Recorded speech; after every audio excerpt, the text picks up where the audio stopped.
ជាដំបូងសូមជម្រាបសួរដល់លោកគ្រូដែរចំពោះការអញ្ជើញចូលរួមនៅក្នុងវេទិកាកម្ពុជា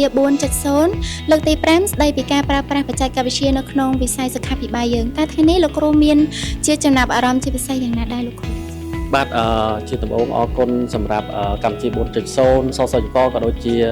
សមាគមបច្ចេកវិទ្យាទឹកនោមផ្អែមនិងក្បាច់កម្ពុជាដែលបានរៀបចំ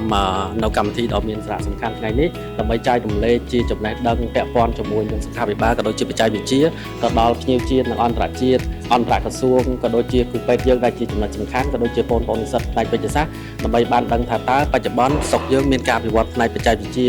សុខាភិបាលនេះដល់កម្រិតណាបាទសូមអរគុណបច្ចេកវិទ្យា Digital វិស័យសុខាភិបាលនេះគឺវាមានសារៈសំខាន់ណាស់ហើយជាថ្ងៃមួយពិសេសដែលគ្រូពេទ្យគ្រប់បណ្ដាខេត្តរបស់យើងគាត់បានចូលរួមច្រើនឧបករណ៍ក៏ដូចជាគ្រូពេទ្យរបស់យើងមកពីទីក្រុងភ្នំពេញគាត់នឹងមកក្រេបយកចំណេះដឹងនិងព័ត៌មានទាក់ទងជាមួយនឹងសុខាភិបាល Digital របស់យើងដើម្បីយកទៅប្រើប្រាស់នៅក្នុងសហគមន៍របស់គាត់ទី1គាត់អាចបង្កើននៅចំណេះដឹងទាក់ទងនឹងការប្រើប្រាស់ប្រព័ន្ធ Digital ដូចជាការប្រើប្រាស់ទៅលើ Telemedicine ការជួបជាមួយអ្នកជំងឺតាមរយៈ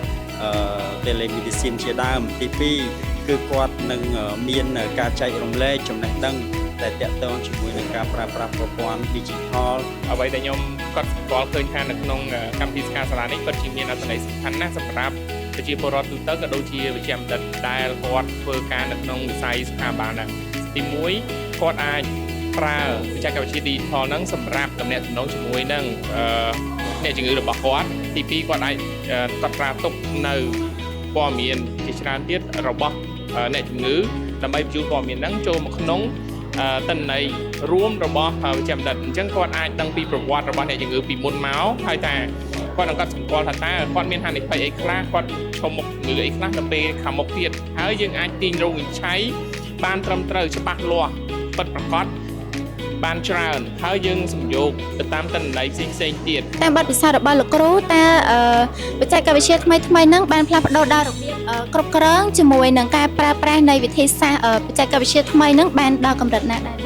អរគុណច្រើនហ្នឹងហើយនេះជាលើកដំបូងហើយដែលខ្ញុំបានចូលរួមនៅក្នុងកម្មវិធីបច្ចេកវិទ្យា Digital 4.0 នេះហើយជាលក្ខណៈក្នុងការព្យាបាលទៅលើជំងឺទឹកនោមផ្អែមនិងលើសម្ពាធឈាមនេះបាទអញ្ចឹងការគ្រប់គ្រងនិងការព្យាបាលផ្អែកទៅលើករណីពីរសំខាន់ទៅលើជំងឺមិនឆ្លងនេះទី1គឺជំងឺទឹកនោមផ្អែមទី2គឺជំងឺលើសសម្ពាធឈាមនឹងតែម្ដងអញ្ចឹងយើងលម្អិតទៅលើលក្ខណៈនៃការប្រើប្រាស់ទៅលើបច្ចេកវិទ្យាថ្មីទៅលើជំងឺទឹកនោមផ្អែមទី1បាទសប្តាហ៍ថ្ងៃនេះគេទំនើបដល់ប្រើ CGM បាទដែលជា Glucose Monitoring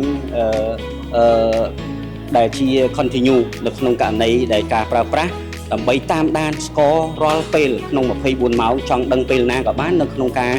គ្រប់គ្រងការប្រើប្រាស់ថ្នាំឲ្យបានសមប្រកបទៅលើនេះទី2ការប្រើប្រាស់ Insulin Pump ហើយនិង Smart Pen ដែលជា Insulin Pen អញ្ចឹងនៅក្នុងករណីនេះគេឈប់គេនៅប្រើដែរក៏ប៉ុន្តែបច្ចេកវិទ្យាថ្មីនេះគេប្រើផាំដាក់ជាប់នឹងខ្លួនហើយនឹងផិនដើម្បីមួលស្រួលក្នុងការលក្ខណៈប្រើប្រាស់អាំងស៊ីលីនឲ្យបានត្រឹមត្រូវហើយល្អប្រសើរទៅទៀតបាទទី3គឺប្រើ mobile app ហើយនឹងឬក៏AI coaching ក្នុងនាមខ្ញុំជាគ្រូពេទ្យម្នាក់ដែលមានការស្រឡាញ់ខ្លាំងទៅលើផ្នែកបច្ចេកវិទ្យានេះយើងសង្កេតឃើញថាជារៀងរាល់ឆ្នាំយើងបានទៅចូលរួមសិក្ខាសាលាជាអន្តរជាតិនៅបណ្ដាប្រទេសជឿនលឿននៅក្នុងសហគមន៍អឺរ៉ុបហ្នឹងគឺគេមានការរីកចម្រើនក៏ដូចជាការសិក្សាស្រាវជ្រាវក៏ដូចជាការរបបកំណើតថ្មីៗជាច្រើនពាក់ព័ន្ធជាមួយនឹងបច្ចេកវិទ្យាសុខាភិបាលនេះអញ្ចឹងយើងសង្កេតឃើញថានៅក្នុងស្រុកយើងគឺមិននៅស្ងៀមទេយើងមានការអភិវឌ្ឍឥតឈប់ឈរជាមួយនឹងវិស័យនេះហើយយើងឃើញថាក៏ជាផ្នែកមួយរបស់យុទ្ធសាស្ត្រចាត់កោតរបស់រដ្ឋាភិបាលអាណត្តិទី7នេះដែរដែលចាត់ទុកផ្នែក Digital នេះគឺជារឿងសំខាន់